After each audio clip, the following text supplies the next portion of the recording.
Hello. এই তুই কার সাথে ডেটিংয়ে গিয়েছিলি? তোর ভিডিও তো ভাইরাল। শোন, এরপর আমাদের সাথে দেখা করতে আসলে মাস্ক পরে আসবি, ঠিক আছে?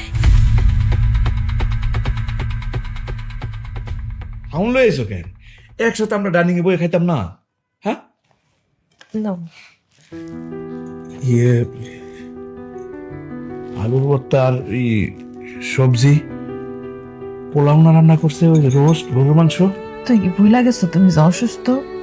তুমি সুস্থ হইলে তুমি তারপর সব খাইতে পারবা। এখন এগুলা খাইলে তোমার যদি ক্ষতি হয়।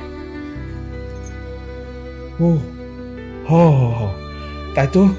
এই দেহ না, আমি না মাঝে মাঝে ভুলেই যাই যে আমার পিত্তথলিতে একটা পাথর হয়েছে, তেলের খাবার আমি খাইতে পারবো না। সে কেন যে ভুলে যাই আমি। তুমি খাইছো? খাইছি আমি।